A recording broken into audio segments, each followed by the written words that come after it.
ассалому алайкум шунавандаҳои арҷманд.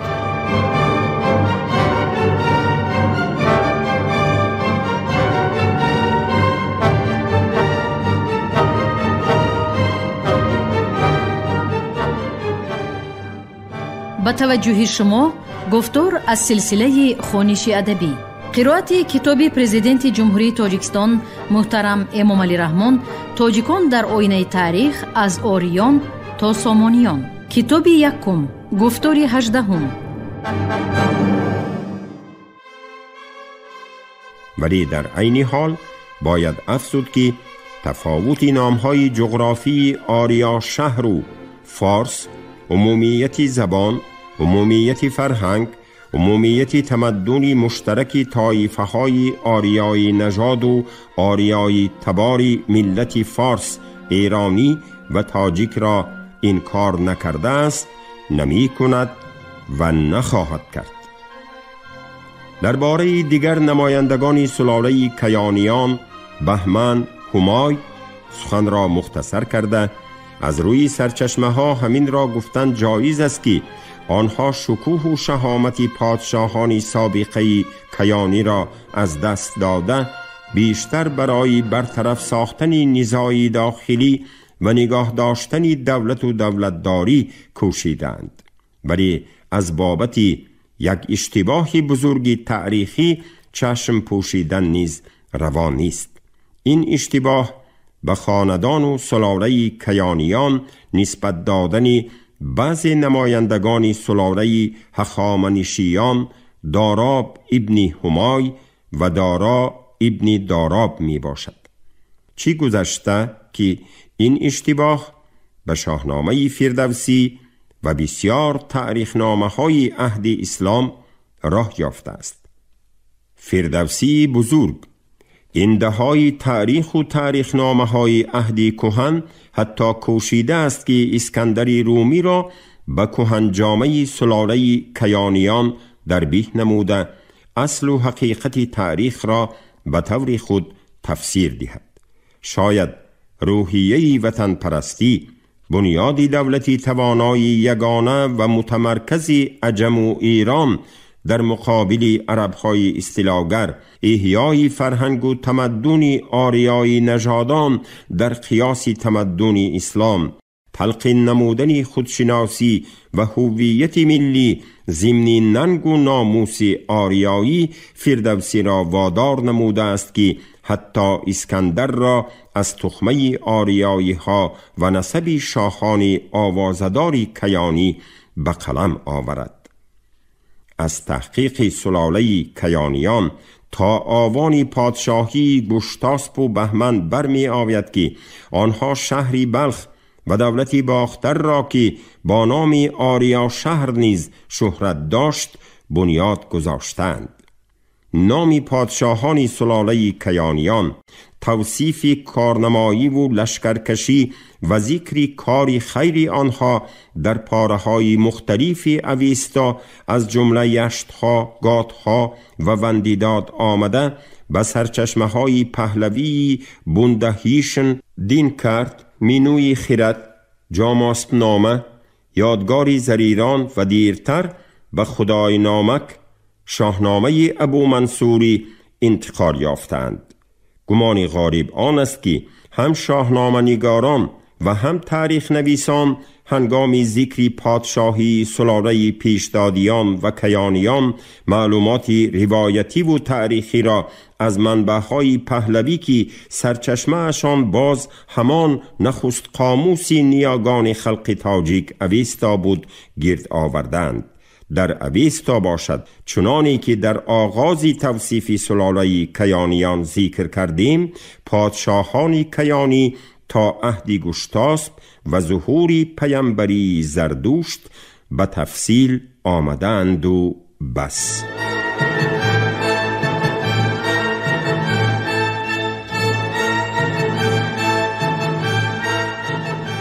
و نقطه نهایی سرنوشت کیانیان در قسمت‌های اویستا اوج تلاش‌های گشتاسپ و ارجاسپ بدمنیش و هنگامه‌های ظهور زردوشت می باشد.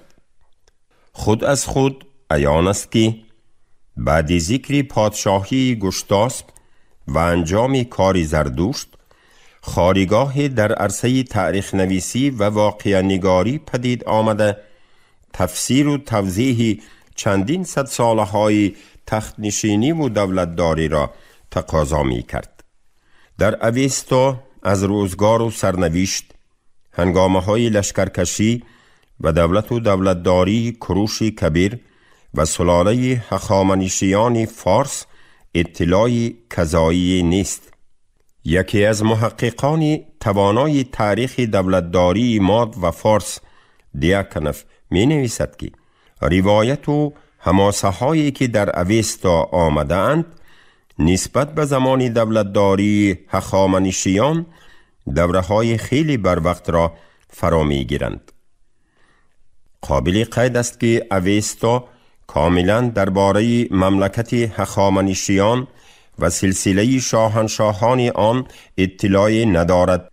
در اوستا نه تنها از شاهنشاهان هخامنشینی یاد نشده است، بلکه کلی مفهوم هایی که می بایست به قلمروهای زیر دست آن راه یافته باشند از قبیل انداز، پول، راه های مراسلات دولتی، ساخت دولتداری، ساتراپی ها و اداره و کشورهای خلقیت های بیگانه بالکل ذکر نشدند.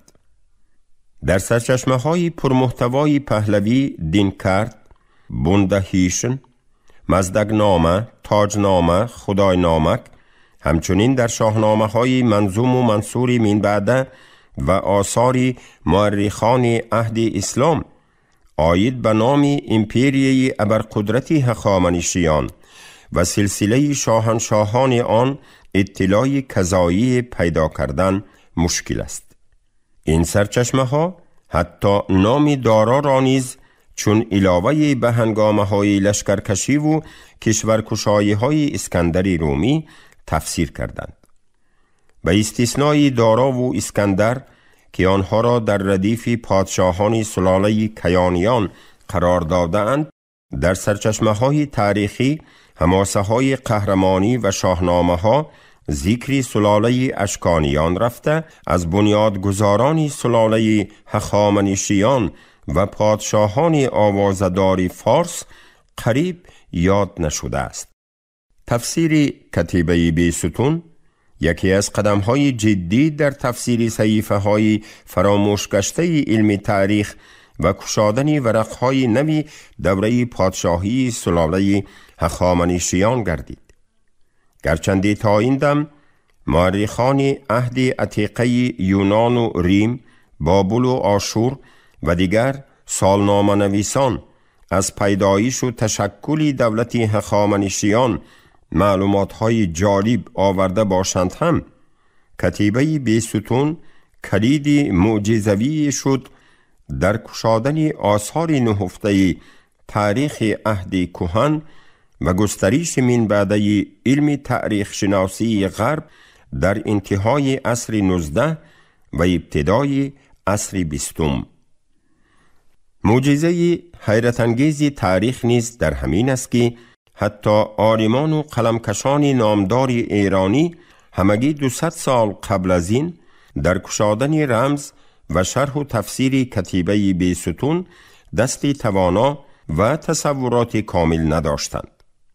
در طول 1000 ساله ها این کتیبه را چون نقش و نگار و آرایشات هندسی روی سنگ پنداشته حتی تصور هم نمی کردند که در سطح این تخت سنگ ها نخستین صحیفه های دولت و دولتداری هخامنشیان و امپریه ابرقدرت فارس تجسم یافته است. و وقتی فارسی زبانان هم تقدیری ما، شرقشناس و سفیر انگلیس گنری راولینسون که با هدایت شرکت بریتانی آست ایندیا اول در هندوستان سالهای 1827 1839 و سپس در بغداد و تهران سالهای 1840 1843 نمایندگی انگلیا را به ذمه داشت، نسخه کتیبه بیستون را سال 1836 عیناً روبردار کرده، سپس به آموزش و شرح و تفسیر آن می پردازد. این مرد نجیب که در رزمکشایی خط میخی و بابوری و آشوری اکادی تا جای دست داشت، سالها زحمت کشیده این کتیبه را به انگلیسی برگردان نمود و سال 1847 به طبع رسانده شرقشناسان اروپا را با آن آشنا ساخت. ناگفته نماند که کتیبه بیستون یکی از نادرترین نمونه آثار خطی و صنعت تصویری دولت فارس قدیم بوده، هنگامی پادشاهی دارای یک سالهای حکمرانیش 522 486 تا میلاد در راه بین کرمانشاه و همدان در سطح شخ کنده شده است که بیش از 100 متر از سطح زمین بلند می باشد.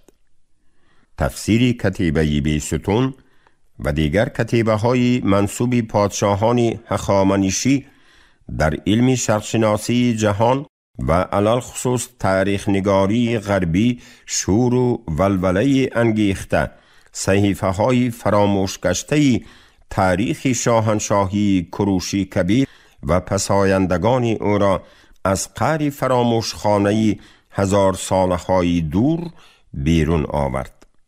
در تاریخ نگاری غربی که از عهد گیردات ابتدا گرفته، با راه و روش و سنت های خاصه خود تا نیمه عصر 19 رسیده بود، یک گردش کلی پدید آمد. کتاب های مورخان عهد قدیم از نو روگردان شدند. اخبار و معلومات های سالنامه های کهن در میزان علمی جدید باعث اندیشرانی و خلاصه های تازه گردیدند. تاریخ نگاری غربی در نوبت خود به پیشرفت پهلوهای گوناگون تاریخ نگاری شرقی مساعدت نمود. سلسله دولت و دولتداری هخامنشیان هم در اساس همین دستاوردهای تازه علم تاریخ شناسی به صحیفه های تاریخ وارد شده در تفسیر و تصنیف و ارزیابی نمودنی تمدن بشری مقام ارزنده و پایگاه شایسته را صاحب گردید.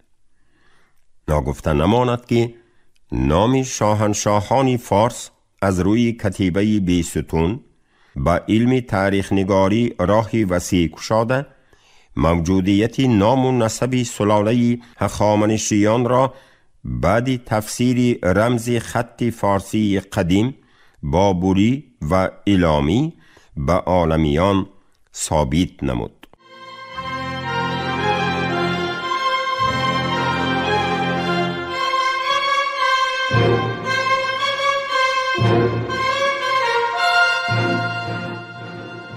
من دارا، شاهی بزرگ، شاهی شاهان، شاهی پارس، شاهی دیگر کشورها، پسری وشتاسپ، نبیره ارشامه، هخامنیش.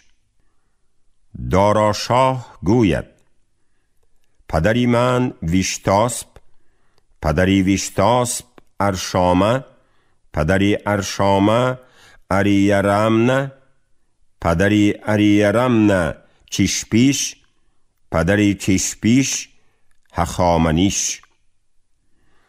دارا شاه گوید: از این رو ما هخامنشی ها نامیده می شویم.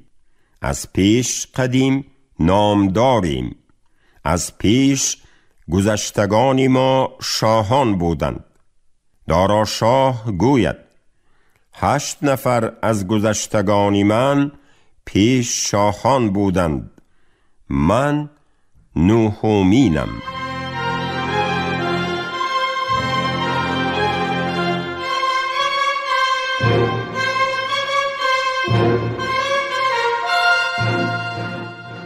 همچنین کتیبه کوروش کبیر در استخر دیرتر تفسیر و رزمکشایی گردید که در آن نام و نسب کوروش با 3 زبان فارسی قدیم، ایلامی و اکادی ثبت شده به طور ذیل: من کروش شاه هخامنیش و کروش شاهی بزرگ هخامنیش آمده است.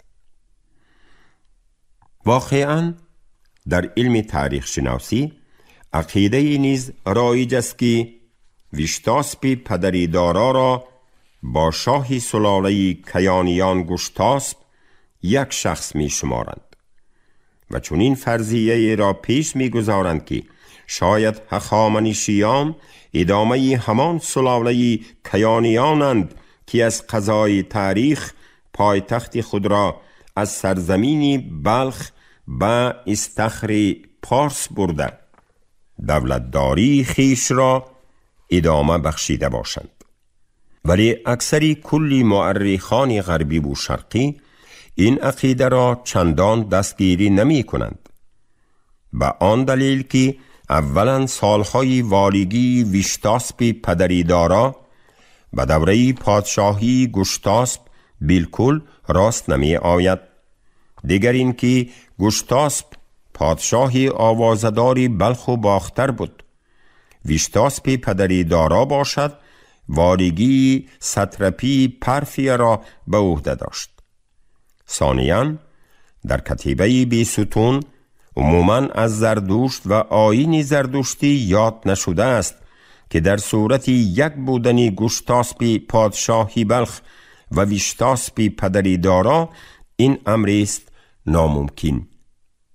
زیرا در کتیبه بیستون از گومه تیموخ بارها یاد شده است و از زردشت پیغمبر ذکری هم نرفته است.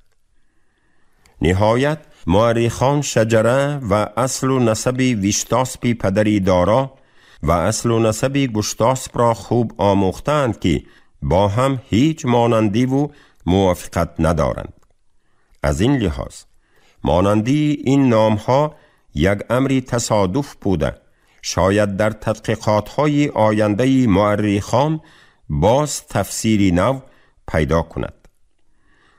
با وجود این طرفداران عقیده یک شخص دانستنی گشتاسپ شاهی کیانیان و ویشتاسپ پدری داریوش کم نیستند. یکی از آنها عالم و دانشمند ایرانی ابراهیم پوری داوود می باشد که تمام عمرش را برای آموزش و ترجمه اوستا به زبان فارسی صرف نموده است. کتیبه بیستون قدیمترین و پرارزشترین سرچشمه تاریخی است که از هنگامه‌های دولتداری دارایی یک و باز هم پایدار شدن سلاله هخامنشیان موادی بسا فراوان تاریخی می دهد. بعد ذکر نام و نسب کشورهای نامبر شدند که تابع سلاله هخامنشیان گردیدند. دارا شاه گوید این کشورها از آن من شدند، به خواهش اهورامزدا من شاه آنهایم.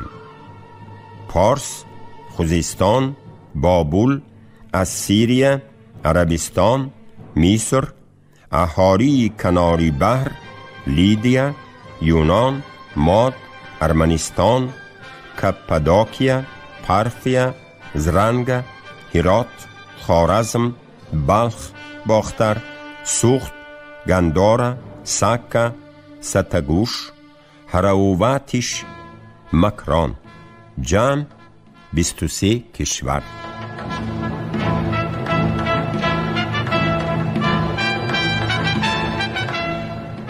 دولت بزرگی هخامنشی ها که بیش از 220 سال یکی از تواناترین امپریه های جهانی بود، از جمله مرزهای آسیای میانه، پرفیا، خوارزم، سوخت، باختر، هرات، سکستان و غیره را فرا می گرفت. این امپریه ابرقدرت برابر ضبط نمودن کلی کشورهای همسایه برای حکمرانی در قلمرو راههای بحری تلاش می ورزید. رواج یافتن سودای بحری و افزودن نفوذ بازارهای مشهوری غلام فروشی افین و اسپارتا، رقابت بین یونان زمین و امپریای فارس‌ها را تیز و تند نموده، در عین حال به وسعت‌یابی رابطه‌های تجارتی و داد و گرفت بحری مساعدت می‌کرد. علل خصوص بعد جنگ‌های یونان و فارس عصر 5 تا میلاد، شوق و رغبت یونانیان برای درست‌تر آموختن و آشنا شدن به این دولتی توانا و پیمودن حدودهای سرزمینی پهناوری فارس خیلی می افزاید. شاید از همان وقت سر کرده در کشتی تاجران و سوداگران به سرزمین فارس آمدن سیاحان و واقعه نگاران یونانی نیز آغاز یافته باشد. یکی از سیاحان و واقعه نگارانی مشاهده کار گیرداد بود که از پدر و بابایش درباره هجوم فارس‌ها و بیدادگری‌های دارای یک قصه‌های زیاد شنیده در دل عزم نوشتن تاریخ جنگ‌های یونان و فارس را می‌پرورید. بیهوده نیست که او در شاه اثری عالم شمولش تاریخ، یکی از مهمترین سرچشمه‌های عهد قدیم، از روزگار و قسمت فارس‌ها، مصریان، بابوری‌ها، یهودیان، آشوریان، خوارزمی‌ها، سکایی‌ها، از جمله باختری‌ها و غیره معلومات مفصلی عجیب و خاطرمان داده به پای دیواری تاریخ نگاری غربی بنیاد می‌گذارد. این مرد نجیب در اصل می‌خواست که کارنامه یونانیان را نویسد تا کارهای بزرگ و سزاواری الینی‌ها از صفحه تاریخ بی نام و نشان نرود، ولی سرنوشت او را از قلمرو فارس به مصر، فینیکیه، بابل و دیگر کشورهای دور و نزدیک برد. گیرداد سرزمینی باختر را با چشمان خود ندیده باشد هم آید به این کشوری آوازدار از روی نقل و روایت‌های سوداگران، مشاهده شخصی همصحبتان و نفوذ و اعتبار آن در دربار هخامنشیان معلومات پیدا کرده بود. او در اثرش به طوری مختصر هم باشد درباره باختری قدیم و خلقیت‌های ساکنی سرزمینی سابقی آسیای میانه، علل خصوص سکایی‌ها، معلومات پرقیمت می‌دهد. دلیل موجودیت باختری مقتدر را از اطلاع گیرداد درباره آنکه در سری راهی کروش بعد از تسلیم لیدیا، بابل، مردمی باختر، سکایی‌ها و مصریان می ایستادند می توان دید. پس باختر با دولت‌های بزرگ مصر و بابل در یک قطار می ایستاده است. گیگر نیز معتقد بود که باختری قدیم از جهت توانایی از ناحیه‌های همسایه بالاتر بوده، در بین آنها موقعی خاصی را اشغال می نمود. خاک این اتحادیه ظاهراً از حدود باختر وسیع‌تر بود. طبق بعضی معلومات ها به هیئت آن ممکن است نه همه وقت مرغیان و سوخت داخل می شدند. گیرداد درباره لشکرکشی های کروش و استوار گردیدن دولت هخامنشیان سخن رانده، از جمله لیدیا، گیرکانیا و پرفیا را مطیع نمودن و جانب سکایی های همسایه گیرکانیا لشکر کشیدن او معلومات داده باشد هم از بابت ضبط گردیدن باختر چیزی نمی گوید. پس از فتح لیدیا به قول گیرداد در سری راهی کروش، کشوری بابل، مردمی باختر، سکایی ها، مصریان قرار گرفته بودند که در نبردهای ضد آنها او می‌خواست شخصا خودش سرداری کند. از این رو به جنگ ضد ایانی ها سرلشکری دیگری را فرستاد. واقعیت تاریخی نیز تصدیق می نماید که کروشی کبیر بعد بر ضد شاه ماد استیگ قیام نمودن و او را مغلوب ساختن، با استوار نمودن اقتدار دولت فارس کوشیده تقریباً از سالهای 546 تا میلاد پی در پی اول پرفیه، گیرکانیا، لیدیا و دولت‌های یونانی آسیای خرد را ضبط می‌کند. سپس برای بی خطر نمودن مرزهای شمال و شرقی قلمرو فارس کوشیده تقریباً سالهای 540 تا میلاد، یعنی در دوامی بیشتر از 5 سال، به حدودهای مرغیان، خوارزم، سوخت و باختر، اینچنین سرزمینی سکیف‌هایی، سکایه‌های ریزشگاه رود آمو و کناره‌های سیر لشکر می‌کشد. گمان غالب آن است که کوروش کبیر بعد کشورکشایی‌ها و وسعت بخشیدن حدودهای شرقی امپریای فارس، قلعه استوار و استحکام مرزبانی کروکده را در حدود استرافشن قدیم حاضره را تیپه بنیاد گذاشته است که آن دیرتر با نام کروشکده شهر کروش شهرت یافته است. هدف اساسی ساختن کروشکده مستحکم نمودن سرحدهای قسم شرقی قلمرو فارس به خاطر لشکرکشی‌های من بعده، یعنی در آینده ضبط نمودن دولت‌های پر اقتدار بابلیستان و مصر قدیم بود. چنان که در بالا یاد کردیم، سکایه‌های سواره تیگرخود، هومورک و کناره‌های سوخت با جسارت و پرخاشجویی و مهارت بلند جنگیشان دل جمله پادشاهان و قدرت طلبان را به لرزه می آورد. مؤلفان و واقعه نگاران عهد عتیقه استرابان، یوستین، اریان، کوینت، کورتسی و دیگران تأسیس این شهر را به کروش نسبت داده آن را کیراپال، کیر اسخاتا نام میبرند. ناگفته نماند که قدم نامبارک اسکندر مقدونی نیز هنگام لشکرکشی‌هایش به کیراپال رسیده بود. شاید او بعد کروش این استحکام حربی و مرزبانی را تعمیر و استوار نموده در شکستن آشوب ساکنان سغد و استرافشان و سمرقند باستانی چون باششگاه حربی استفاده برده باشد. و عجب نیست که یکی از شدیدترین جنگ‌های بین پیشوای سغدیان سپیتامین و اسکندر مقدونی در کناره‌های شهر کیراپال، بعدتر این شهر با نام اسکندریه اقصی نیز شهرت یافت، رخ داده باشد. موجودیت تاریخی شهر کروکده را مورخان و کشورشناسان مینارسکی، چیلیتکه و دیرتر باستانشناسی توانا اکادمیک نیمتف در زمینه اتیمولوژی نام کرکت اساسناک نموده. موجودیت واقعی این نام و این محل را از تاریخ عهد قدیم استرافشان تا به امروز آورده رساندند.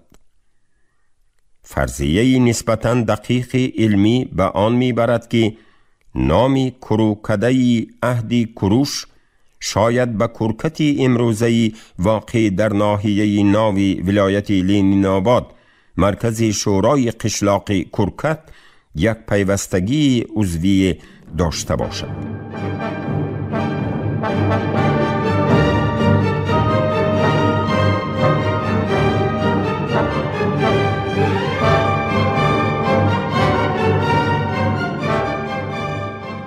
شنونده های گرامی، شما گفتاری 18 را از کتاب پرزیدنت جمهوری تاجیکستان محترم امامعلی رحمان تاجیکان در آینه تاریخ از آریان تا سامانیان شنیده. راوی علیزاده عبدالرشید خوجمخور، کارگردان شیرعلی نفضلی. پایان گفتار از سلسله خوانش ادبی.